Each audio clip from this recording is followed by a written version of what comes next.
Alrighty, good evening everyone. This is Senior Forecaster Cameron back here again. I'm here to give you guys a video blog going over the third and strongest cold front that we'll be moving through as we get towards the Thursday night, Friday, and even the Friday afternoon time frame here. We are also looking for the potential severe weather along the front boundary as well, and I'm going to be dissecting guidance with you guys and giving you guys what we're thinking on the situation as we get towards Friday here. So what you're looking at here to start us off is going to be the Climate Prediction Center 6 to 10 day outlook. And as you can see, we have the near normal to slightly below normal temperatures across northern Arkansas here. And I want to give you guys something real fast there is that although, over the next 8 to 14 days, they are suggesting above normal temperatures here, our averages have fallen significantly now that we're in October here, guys. So to them, above normal is, for us, it's probably going to be upper 70s, low mid 80s out ahead of us on the boundary. But we're going to be in that pattern, and we're going to have these fronts that's going to come down and refresh our cold air here, guys. So I'm not really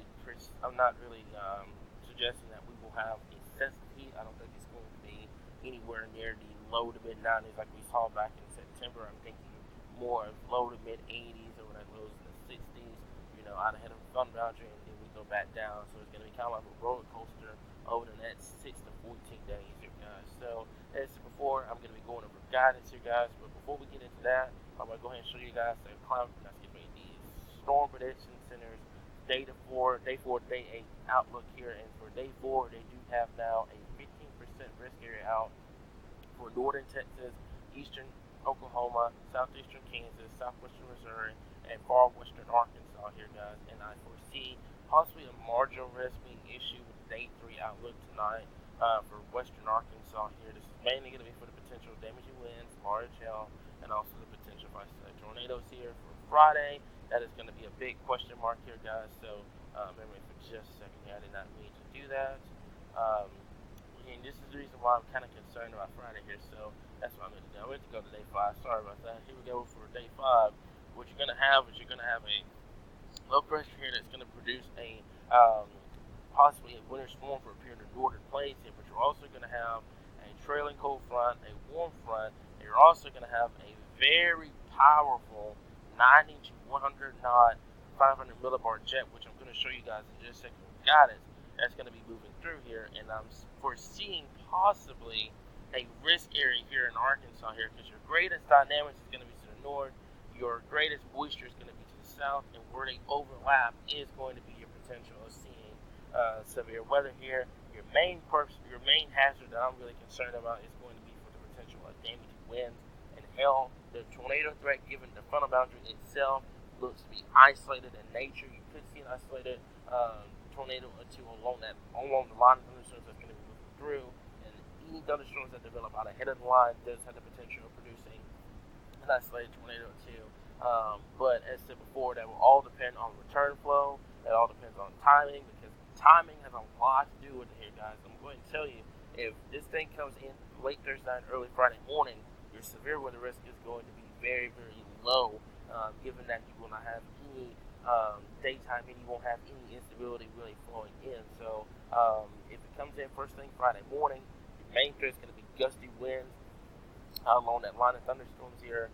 Also for the potential of maybe an isolated tornado even in the morning, given the dynamics that you're going to have with the system. But your threat will be a lot higher if it comes in Friday afternoon here, guys. So that's the setup that we are looking at here for Friday. So that's day 5. Here's day 4. For our folks in Oklahoma, our viewers over in Oklahoma, even in southeast Kansas and far western Arkansas, Fort Smith, Fayetteville, please be aware that we could like the potential, possibly damaging winds, hail, also potential of isolated tornadoes here. I foresee your tornado risk being a little higher across Oklahoma, southeast Kansas, and northern Texas, given that these storms will likely be starting off as supercells at first, going into a line as that frontal boundary starts to close in. Your tornado threat looks to be very, very short-lived, to be honest with you, because like I said before, the frontal boundary is going to be coming through, so that's going to kind of cancel out your tornado threat, but your wind threat will be your primary threat out of both risks if they were to be issued with tonight's update here, guys. So before, here's the GFS here. Here we are Thursday evening at around 7 p.m. And this is what I was talking about before. there's your frontal boundary here that's coming into Texas, Oklahoma, Southeast Kansas here. But when they've got the risk area out here, and it's going to be Thursday, it's going to be here. So I'm thinking you will see the potential of possibly some supercellular activity that could spark off across northern Texas, eastern Oklahoma, possibly far northwestern Arkansas here. That would pose a isolated tornado threat. We will be keeping an eye on for you guys here, but that's what I'm seeing right now until this frontal boundary comes through and makes this into a line of thunderstorms. And as we push through late Thursday night and early Friday morning here, and so for this is the GFS's perspective. I'm going to show you the Euro here in just a little bit here, but here's GFS. Has a line of thunderstorms that pushes through Arkansas as we get towards right around 7 a.m. And this line of thunderstorms would bring the potential of damaging winds, hail, possibly an isolated tornado too. But here's the big story between this entire situation here, guys. Take a look. I do realize the GFS is cold biased, but take a look at these temperature difference, between out ahead of the frontal boundary and behind the frontal boundary here, guys. 30s behind the frontal boundary, 70s out ahead of the boundary. That is a 40, almost a 50-degree difference between out ahead of the frontal boundary and behind it, where you've got almost sub-freezing air in Texas, in western Kansas, where you've got 60s and 70s out ahead of the frontal boundary here, guys. So we need this thing, although I do, like I said before, do foresee at least a marginal severe weather threat. We need this thing to come in first thing in the morning on Friday, because if this thing waits until the afternoon hours to come through, you will allow temperatures to really spike up. And I'm going to show you the Euro for a second, because the Euro, it has this thing coming in Friday afternoon. But here's your frontal boundary. You have 70s to 80 across eastern Arkansas, 60s in central up to central, north, and south Arkansas, and you have temperatures falling into the 40s across far northwestern Arkansas here, guys. And like I said before, I do believe that this air is going to modify as it pushes into Arkansas here, guys. So although the GFS is trying to throw the potential of a freeze across far northwestern Arkansas here, I do not foresee widespread 30s across most of Arkansas here. It will mainly be confined across far northwestern Arkansas, far northern Arkansas, especially get towards Saturday morning. But I do foresee widespread 40s. So please be aware that we may need a light jacket as we get towards the daytime hours on Saturday here. And here we are during the day on Saturday here, and you go with the GFS, temperatures struggle to get out of the 50s and 60s for highs. So as I said before, this frontal boundary is going to mean some serious business here. And like I said before, we will have to watch out, because behind the frontal boundary here, you will have wind gusts up to 15 to 20 miles per hour here, guys. So this is sustained winds, So sustained winds right around 10 to 15 miles per hour with gusts up to 20 to 25 miles per hour with winds coming out of the north-northwest very briskly behind us, because this frontal boundary will have a lot of wind energy with it. And also, as I said before, you will have a very weak southeast ridge. You will have those southeasterly winds feeding into the system as we get towards Thursday night into Friday.